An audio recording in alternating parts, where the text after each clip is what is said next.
less than £200 for the box set, plastic Rhinos coming in June, and no scale increase. Who'd have thought? And if I cannot save it from your failure, Father, then let the galaxy burn!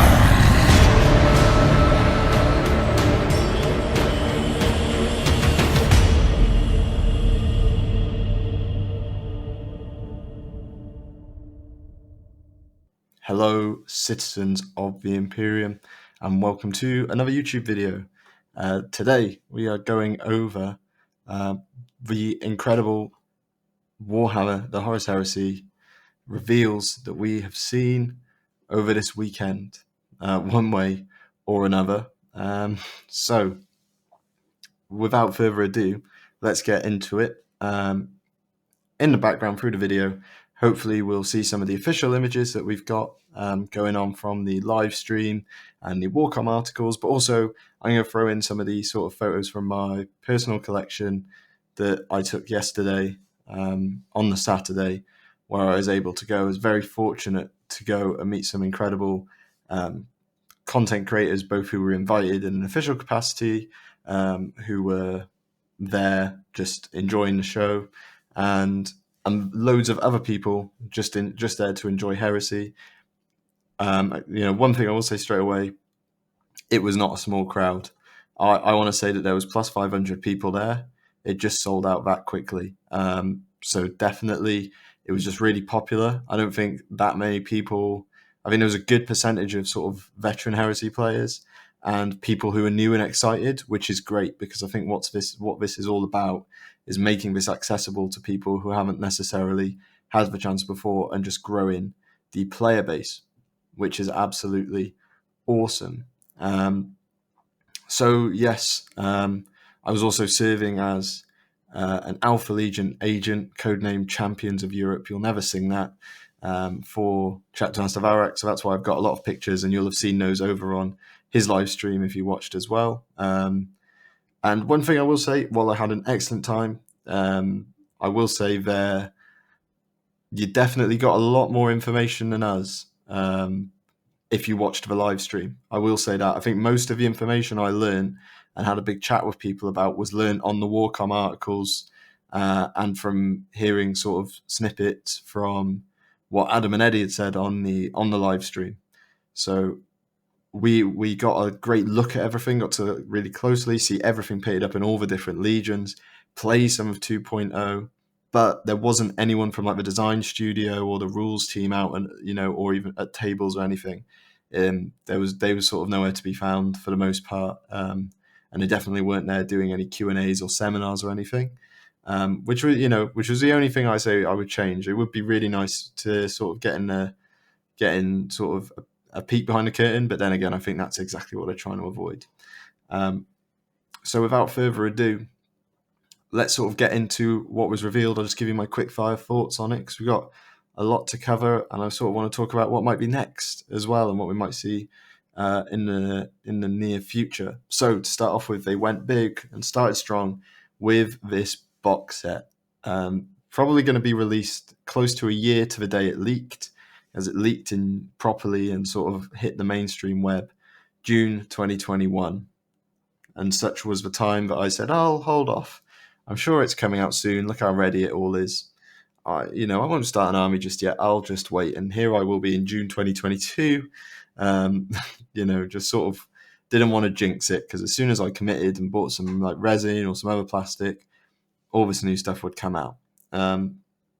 So yeah, we already knew the box set contents. We've had that confirmed sort of 3 times over now. So we also know that we get a big chunky rulebook in there with a cover that sort of lends itself to the art of the old black books, which I think is really cool. And yeah, I mean, it's really great. But there were 2 key pieces of information on the live stream that basically were the most important pieces of information about this box set. Number 1, it is not limited release. This is going to be around for a while, which is interesting. So this might not necessarily be the Indomitus or the Dominion. They think they've printed a lot of copies, and they'll switch to stuff like order promises and stuff, I think, if stuff gets really crazy. But that's not sort of officially confirmed. I think that was just sort of Adam's guesstimate on the live stream when he was asked. The other is the price, of course. You know, we went on the offensive a little bit about that 240 price tag. We also had our friend Leaky Cheese, friend of the channel, do some sort of leakynomics on it. This is our Indomitus. Is it really going to be £240? They can confirm that it is under 200, and that is specifically because of the fear mongering that went around with this 240 price point. They saw that I think that got a lot of people in the social media team at Warhammer stressed, and they wanted to get that out of the way, because that would be, if they hadn't sort of addressed the price today, people would just be stressing that it's like, oh, it looks great, but it's probably going to be 240 quid, because that was reported as a leak. It was a floppy rumor at best, guys, and that rumor source yesterday was left thoroughly in the mud, and I'll say no more on that person. So excellent box set.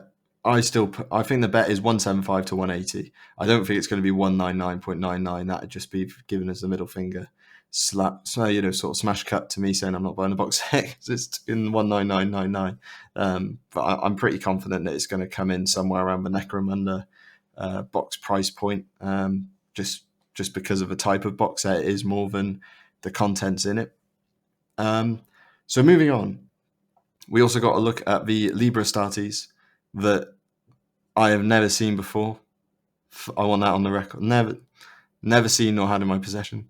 And yeah, that's really cool. Those are both massive, and I think they're going to be coming in. You're going to be looking at maybe £40 per book. But what I will say to that is, this is the equivalent of getting every Imperium Codex in one place, or the equivalent of getting every Chaos Codex in one place. These are books that are gonna, and if you just essentially take the plunge, if you're someone who likes to chop and change armies quite a lot, and you sort of can't stick to one legion, then you're gonna have, if you get both these books, you're gonna have every legion at your hands, and the ability to play every legion, and all their core units, and all their specialist units, and all their rights of wars. Everything is in there. And that also makes me wonder how much damn lore is in the core rulebook, because the core rulebook's massive, and that's just the very basics of how to play the game system in there as well. I think there's going to be, I reckon there'll be at least 150 pages of lore and background for us to really get our teeth into. We also learn about the tactical squads change up. I really thought this would just be a nice redo of the art and reboxing. But in fact, we've seen that they're making a sort of a decision to move tacticals to 20 minis per box, and there a little hesitation on this, because I think it's a really cool move, and also we've seen the scale, as I mentioned at the start, we've seen that the scale is not that different. So that definitely means I'm gonna, as an Imperial Fist player, I'm also going to be lending myself to some Mark III. I've got a really cool Legion, or sort of like company backstory, that I'll probably do in a YouTube video at some point in the future to sort of explain away all the differences in armor marks and stuff, and I'll be running like a mixed armor force. But they're now 20 Marines per box, which is great, because you do get a tactical Marine squad in one box. Very easy. You don't have to buy two boxes and feel like you've got a sort of shopping problem. You're a shopaholic. But what will the price be? They were £30 basically, when they were £30 before all this. If this is just £60, that's problematic for me. If they just double the price and then now they've removed the option, yeah, that's a problem for me. My gut says, given what we've heard so far, accessibility, ease of entry, that won't be the case. You're going to need nice big 20-man tactical squads. I think these are going to be a discounted price. I think they're going to be 45 quid. Yeah, I think that's my bet, is it would be 45, which I think is really fair. And we also saw that the characters from Prospero Burns are now going to come back, which is actually quite a nice surprise, because I know It's easier to get gold than an Araman model. I think Gregor the Fellhound is probably a bit easier to pick up.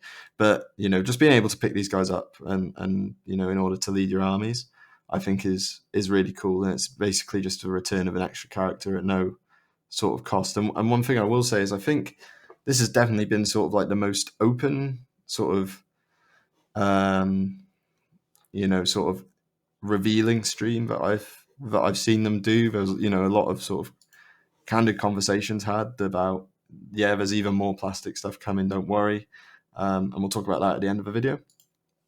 We got the special weapon sets.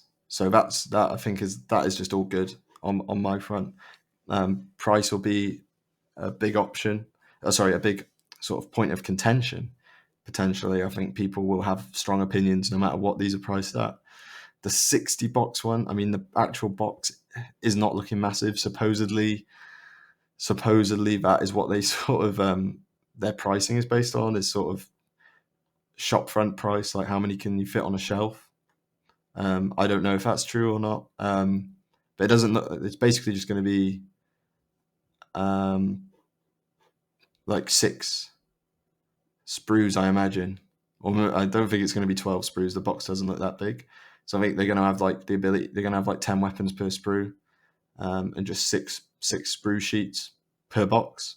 So I don't know. I think they should make this. I think morally they should make it probably £20 for the 60 weapons. I want to say maybe £15 for the others. Given that you were paying what, 15 for 5 at Forge World before the price hike.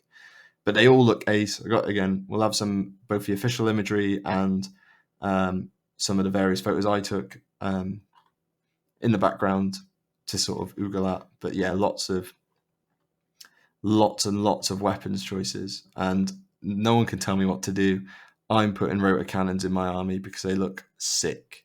There's nothing you can say that'll stop me. I don't care how supposedly bad they are. They can pin people, and that is just going to allow me to get my Terminators in and punch you in the face. So there you go.